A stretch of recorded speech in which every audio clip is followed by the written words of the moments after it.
Oke, muncul sebuah berita yang katanya sebuah teknologi baru digunakan atau lagi dipakai nih oleh sebuah aplikasi pinjaman online. Tujuannya simpel, untuk melacak nasabah yang gagal bayar. Jadi kemanapun, apapun itu caranya, bisa di tracing, bisa di track dan lain sebagainya. Ya, banyak ya berbagai teknologi, contoh mungkin bisa menyisipkan malware atau mungkin seperti script tracing dan lain sebagainya. Ya, ini nggak tahu ya, informasi ini berasal dari mana.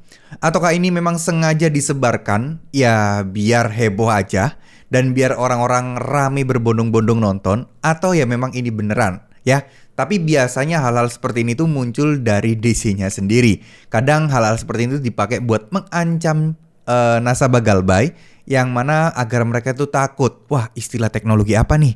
Wah, beneran gak nih ada teknologi kayak gini yang bikin kita jadi bisa dilacak dimanapun kapanpun, aktivitas kita bisa tertracing. Dan yang bahaya lagi, aktivitas bank perbankan kita itu juga bisa diakses. Nah, ini semuanya hoax, nggak bener, dan nggak bakal ada terjadi seperti itu, ya. Oke, kita ngomong soal apa deh? Soal teknologi apa dulu nih yang dipakai nih? Contoh, untuk masalah script tracing dan lain sebagainya. Itu tuh semacam kayak ini loh teman-teman ya. Semacam kayak sistem cage, semacam kayak buat ngikutin kalian, tapi ngikutinnya ini dalam hal yang bukan yang ke arah negatif dan nggak bisa diarahkan ke hal-hal yang menakutkan, enggak. Paling biasanya itu dilakukan oleh perusahaan pengiklan dan lain sebagainya untuk apa ya, ngikutin kalian ya. Misal contoh gini, contoh simple ya.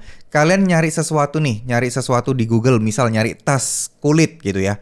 Nanti itu ketika kalian buka website yang lain, nah muncul tuh iklan-iklan. Kadang iklannya itu iklan Tokopedia, Lazada dan lain sebagainya yang menawarkan kayak tas kulit, terus kemudian tas ransel, ya masih relate lah dengan apa yang kalian cari barusan. Nah, itu sebenarnya hal seperti itu.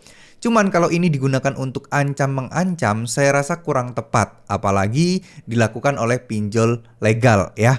Jadi nggak bakal sih harusnya terjadi hal-hal seperti itu. Buat teman-teman sekalian, nggak perlu takut ya. Terkait ancaman seperti ini nggak perlu takut. Cara ngakalinya cukup simple. Ya, ngakalinya cukup simple. Kalau kalian merasa, wah kok saya kok rasa-rasanya aktivitas saya cukup terganggu, ya udah clear cache saja HP kalian, ya tinggal di clear.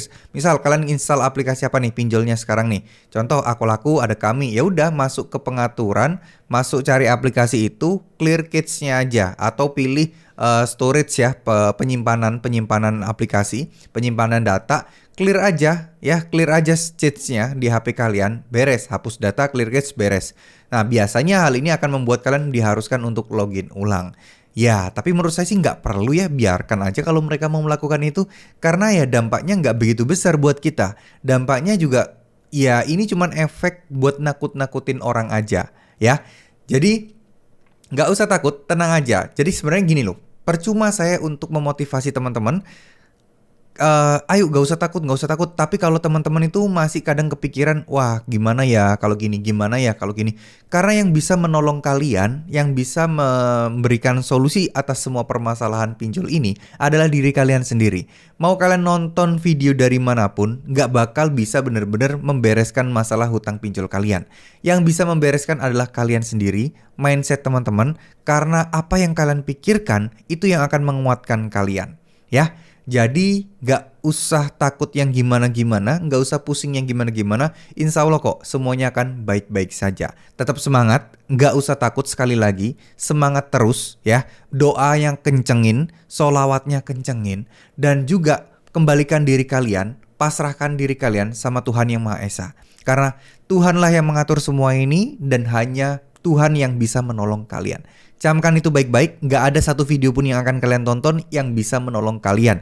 Gak ada seorang pun yang bisa tiba-tiba menolong kalian ya, kecuali digerakkan sama Tuhan Yang Maha Esa. Terima kasih. Wassalamualaikum warahmatullahi wabarakatuh.